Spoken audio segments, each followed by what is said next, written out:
الحمد لله رب العالمين هادي الضالين وهادي الخلق أجمعين. اللهم لك الحمد كما ينبغي لجلال وجهك وعظيم سلطانك، ولك الحمد عند خلقك ورضا نفسك وزينة عرشك ومداد كلماتك، ولك الحمد تدعى حتى ترضى، ولك الحمد بعد الرضا، ولا حول ولا قوة إلا بك. اللهم لك الحمد أنت أهل لأن تعمل، ولك الشكر أنت أهل لأن تشكر.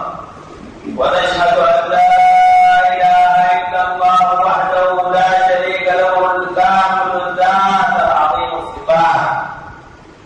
ونشهد أن سيدنا محمدا عبده ورسوله، بعثه للناس كافة بشيرا ونذيرا وداعيا إلى الله بإذنه وسراجا منيرا، فبلغ الرسالة على أحسن طريقة وأدى الأمانة على أكمل وجه وجاهد في الله حق جهاده حتى أتاه اليقين.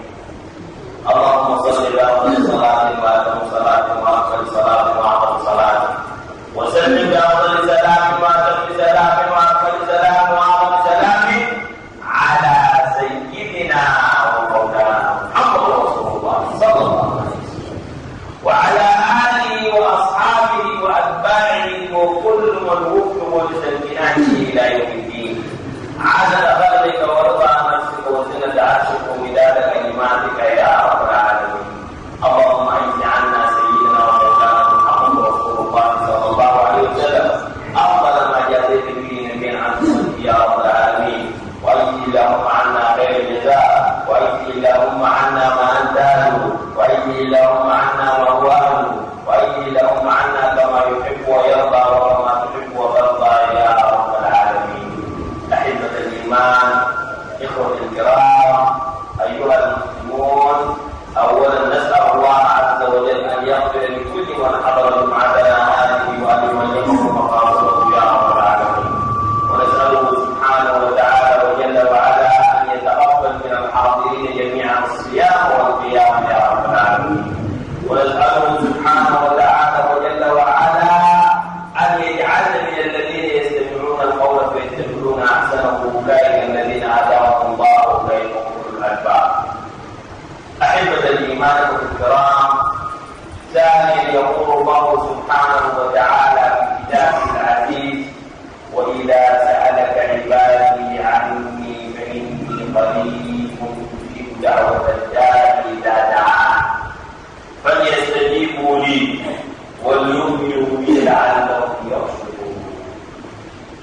أحبة الإيمان والكرام، بحمد الله وحده وبتوفيقه لنا تحدثنا في المرة الماضية بإذن الله تعالى عن لماذا رمضان شهرا كاملا.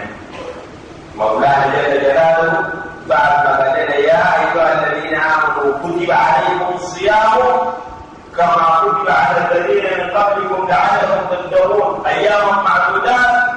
قال لنا شهر رمضان. من كلمة شهر رمضان لكن لا، قال لنا فمن شهد منكم الشهر فليصوم إلى البداية. وذلك ولتكملوا العدة. سبحان الله، يا رب أكد على العدة. قلنا يا اخوانا ب5 أسباب ناقشناها في السنة الماضية وجينا كملناها الجمعة الماضية. قلنا السبب الأول عشان الصحة والعافية وأضبط الأطباء، إن في الأسبوع الأول وفي الأسبوع الثاني الجسم بيتخلص من المواد الزائدة المخزنة في القناة الهضمية والمخزنة في الكبد والمخزنة تحت الجلد. الأسبوع الثالث الجسم بيحول السميات في الكبد يحولها إلى سبحان الله إلى بروتين حيواني، وبيتخلص من اليوريا أو بيتخلص من غاز المشاكل أو بيتخلص من السم، يعني الحاجة العامة السن. أما الأسبوع الرابع كل الجسم بيتخلص من الخلايا الحاجزة اللي ما لا تنتسب ومن الله الخلايا السرطانية. قلنا يا جماعة الكلام ده يجيب من وين؟ من دكتور روبن وده زعيم الثقافة البلدانية في أمريكا، وقالوا لي جيل الاثنين قالوا ممارسات طويلة للطب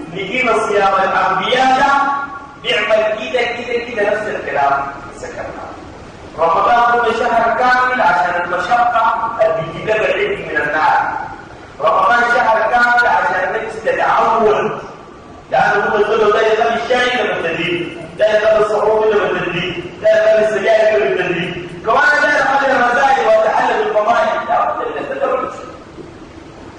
والامرأة بعضهم رمضان شهر كاملا لأنه جسم غير عادة. يا ربنا خلق 12 شهر بدل يشيل 6 ويدينا 6 أو يشيل 3 ويدينا 9 أو ربع، ولا يشيل السدس 2 ويدينا 10 شهور. لا، شهر واحد ب10 شهور. ولما 5 من رمضان شهرا كاملا الله لسبب مهم جدا الهداية. لأنه قلنا أحبة الإيمان والكرام أركان الهداية 5 وكل موجودات في رمضان. اليوم أحبة الإيمان والكرام نريد أن نتحدث عن لماذا رمضان؟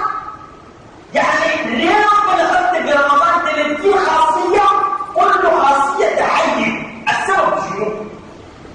لأن نعرف 3 أسباب من أجلها ربنا جل جلاله إله العالمين خالق العالمين رب العالمين سيد العالمين عظم رمضان، لأنه ال3 أسباب دي مثل ما فيها دوري مولانا جل جلاله يعظمنا بين الناس كما عظم رمضان بين الشهور. سبحان الله، رمضان وحده أي شيء فيه مضاعف.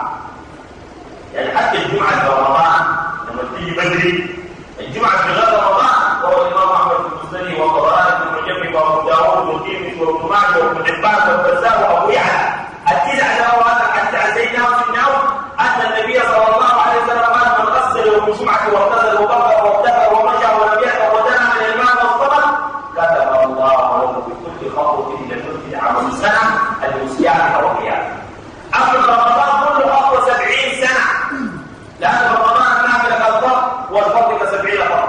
في رمضان أنت تعمل أكثر عند الإفطار، في رمضان عندك السحور تعمل تشرب أمر يصلي عليك والملائكة تستغفر لك. في رمضان كله عندك فرحتين، تأخر فرحة الفطر وإذا نعم وفرحة صومي. وكل إخواننا اللي نجي نتكلم عن السنة الجاية. السنة الجاية رمضان زهد وعملنا في الأعياد وعيشنا. لأن نجي نتكلم عن شيء مهم شديد. رمضان مش فعلا في شنو؟ لأن حسب الإيمان والكرام أنا أصبح من الذنوب. أزول بقول الوضوء والوضوء والصلاة. عبد الله صلى الله عليه وسلم حاجة يبدي المظالم وتحدى أقوى ودين لما يفرح يقول يا رب ما قدرت صلاة النعم ويغفر لي، لكن بخمسة ليس هذا